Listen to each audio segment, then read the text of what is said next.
அரை டிராயர். டவுசரை பார்த்தோன்னே முன்னாடி இருக்கிறவன் டவுசருக்குள்ள மண்ணை அள்ளி சொருகுவாங்க. அப்படியே மண்ணை அள்ளி அப்படியே சொருகுவாங்க.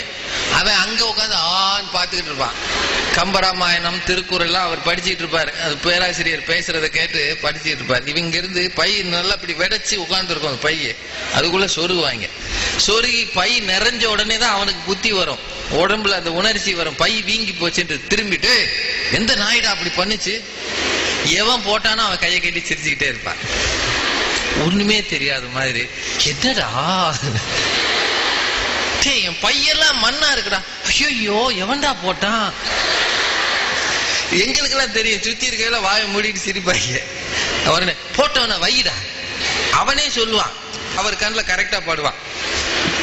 அங்க எந்திரிச்சு வந்து அவன் காதை பிடிச்சி தூக்கி, ஏண்டா நாயே, அங்க ஒரு மனுஷன் கரடியா கத்திக்கிட்டு இருக்கான். யாரு? பேச்சாளர். அவர் முடிவு பண்றார் அவர் கரடி தான்.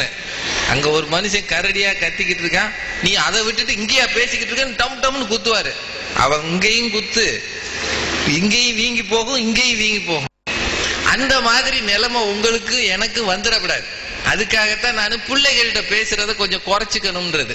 ஆனா நீங்க எல்லாம் ரொம்ப புத்திசாலி பிள்ளைகளா, 9th மேல, 9th தானே, 9th ஸ்டாண்டர்ட்ன்றது இந்த காலத்துல பெரிய படிப்பு. வீட்டுல ஒரு வேலை செய்யறது பிள்ளைங்க. அவங்க அம்மா, ஏண்டி இந்த சாப்பிட்ட தட்டை தூக்கி வச்சுட்டான்னா, நான் 9th படிக்கிறேன்.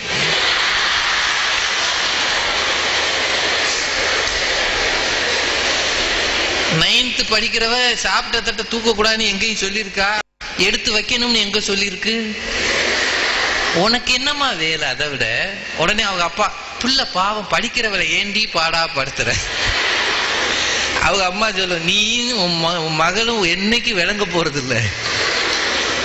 உடம்பு வளைஞ்சு ஒரு வேலை செய்யறாளா? என்னத்தை படிச்சா இவ?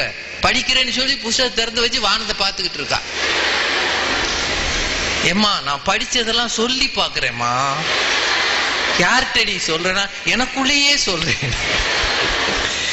9th படிக்கிற பிள்ளைகளே அவ்வளவு புத்திசாலிகள் ஆயிடுச்சு. என்ன படிக்குது, என்ன செய்யுது, என்ன படம் வரையுது, எங்க பேசுது, ஒன்னும் தெரியல. அதாவது வேடிக்கையா இருக்கு. இந்த பிள்ளைகளை கொண்டாந்து வச்சா பேசும்போது கொஞ்சம் கேக்குங்க. ஏன்னா உங்களுக்கு தான் ஒரு செய்தி சொல்லுவதற்கு இங்க பேச்சாளர்கள் வந்திருக்கிறாங்க. உங்க பிள்ளைங்க ஆசிரியர்கள் எல்லாம் வந்திருக்கிறாங்க. என்ன விஷயம், நீங்க நல்லா பின்னாடி நிறைய நிக்கிறவங்க எல்லாம் இங்கிட்டு கூட வந்துடலாம். நிறைய இடம் முன்னாடி கிடக்கு, அங்க நிக்காதீங்க, சத்தம் போடாதீங்க. வந்து என்கிட்ட பேசும்போது ஏதோ ஒரு பள்ளிக்கூடமா இருக்கும், நம்மளை போட்டு தொந்தரவு பண்றாங்க தான் நினைச்சேன். 9th அப்புறம் இவ்வளவு பிள்ளைங்கன்னா முழு பள்ளிக்கூடமும் வந்தா நான் தாங்க மாட்டேன். நல்ல ஏற்பாடு, நல்ல அமைப்பு. நீங்க மட்டும் உற்சாகமா கேட்கணும். முழுசும் தொந்தரவு பண்ணாம, பிரச்சனை பண்ணாம, பக்கத்துல இருக்கவங்கிட்ட பேசாம, மணிய பார்க்காம இப்படியே பேசினா எப்பதான் பேசுவாங்களோ? மழை வந்துருச்சுன்னா எப்படி வீட்டுக்கு போறது? இதெல்லாம் நமக்கு இருக்கிற பிரச்சனை. அது உண்மைதான். மழை வந்தா வீட்டுக்கு போறது கஷ்டம். நாளைக்கு வேற பள்ளிக்கூடத்துக்கு வரணுமே, நாளைக்கு ஸ்கூல் தானே, காலையில வரலைன்னா மிஸ் திட்டுவாங்க. இதெல்லாம் உங்க மனசுல ஓடிக்கிட்டு இருக்காம கொஞ்ச நேரம் இந்த லைட்டை போடுங்க, யார் நல்லா வெளிச்சம் தெரியல, ஆனா போடு. இப்பெல்லாம் ஆனாலாம் யாரு போட சொல்றது? எடுத்தோடனே ABCD தான். ஏ போடு, A for apple, B for boy அல்லது பிஸ்கட். இந்த அம்மா பாய்னு சொன்னா அவன் பிஸ்கட்னுவான். ஏன்னா அவனுக்கு எது வேணுமோ அதான கேட்பான். ஏ போடு, அப்புறம் ரைம்ஸ் சொல்லு.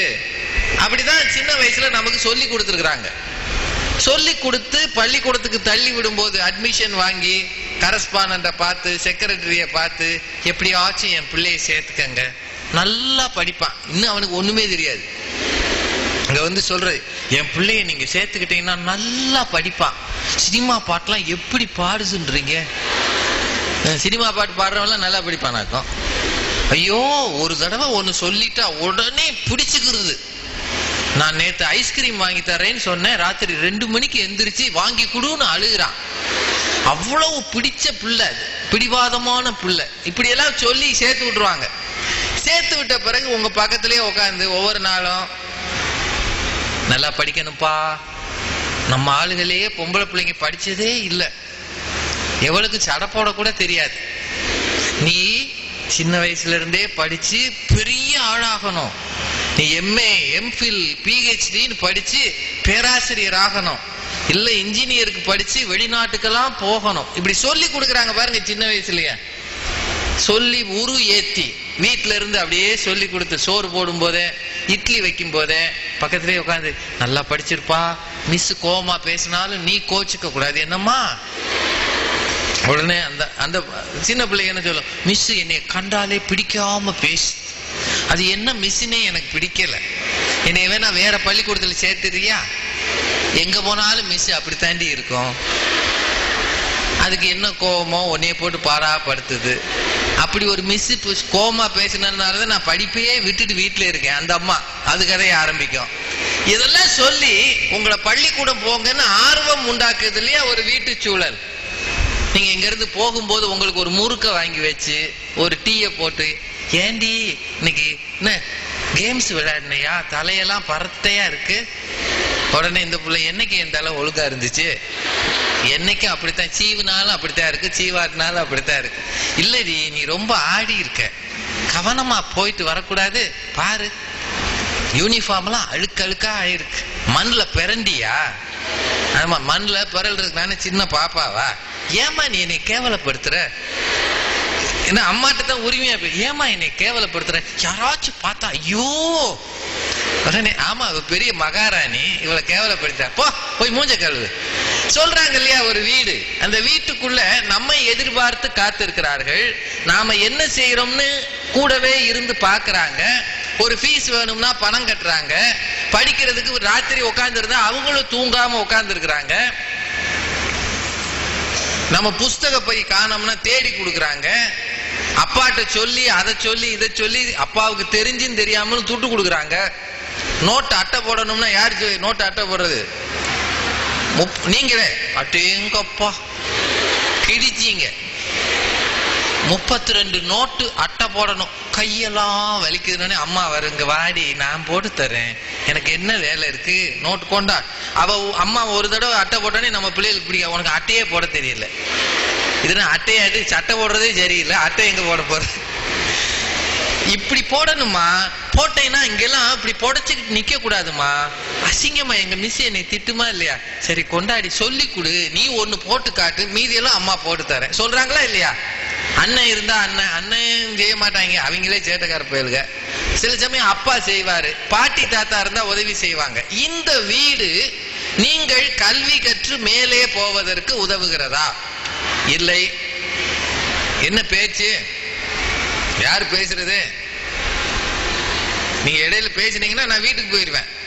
என்ன கச கச கசன்னு பேசுறீங்கன்னா வகுப்புற மாதிரி ஆயிரும். ஏன்னா எனக்கு வாத்தியார் வேலையே கிடையாது, நான் பேங்க்ல வேலை பார்க்குறேன். கச கசன்னு பேசினாங்கன்னா வணக்கம் நன்றின்னு வீட்டுக்கு போயிடுவேன். அப்புறம் நீங்க தான் அமைதியா உட்காந்து இருக்கணும். அதனால தயவு செய்து இந்த லேட்டா வர்றா, இந்த பிள்ளைங்க லேட்டா வந்தானா கதவை அடிக்கிறதுக்கு ஒரு ஆள் இருக்கும். இப்படி லேட்டா வந்த பிள்ளைகளை நேரைய பிரின்சிபல் அல்லது ஹெட் மிஸ்ட்ரஸ், என்ன இங்க பேரு ஹெட் மிஸ்ட்ரஸா, அவங்க ஹெச்எம் போய் பார்க்கணும். ஏண்டி லேட்டு? Bus miss ஆயிருச்சுமா. தினம் தான் உனக்கு பஸ் மிஸ் ஆகுது, ஏன் முந்தின பஸ்ல வரக்கூடாது? முந்தின பஸ் போயிருச்சு, ஒழுங்கா போ, இனிமே கரெக்டா வரணும். ஒரு கட்டுப்பாடு, ஒரு கண்டிப்பு. எல்லாம் கசகசன்னு பேசும்போது மிஸ் வந்த உடனே கப்புன்னு ஒரு அலை மாதிரி அப்படி சத்தம் அடங்கும். பார்த்துருக்கீங்களா வகுப்பறையில? அப்படியே முன் வரிசையில இருந்து பின் வரிசை வரைக்கும் அப்படியே அமைதியாயிரும். அப்படியே பார்க்கும், ஒண்ணுமே தெரியாத மாதிரி. குட் மார்னிங் மிஸ், உட்கார் உட்கார். ஏன் சத்தம் இவ்வளவு சத்தம்? இது நம்ம கிளாஸா? இது நம்ம கிளாஸ்ல சத்தமே வரக்கூடாது. மிஸ்ஸுக்கு தெரியும் நம்ம கிளாஸ் தான் அதிக சத்தம்னு. ஆனாலும் இந்த பிள்ளைகளுக்கு ஒரு இது, நம்ம கிளாஸ்ல சத்தமே வரக்கூடாது. ஹெச்எம் வந்து சொல்லி இருக்கிறாங்க உங்க கிளாஸ் எப்போ அமைதியா இருக்கும்னு. நீங்க நல்ல பிள்ளைங்க தான், நான் அதை மெயின்டைன் பண்ணணும். சரியா? சரிங்க மிஸ்.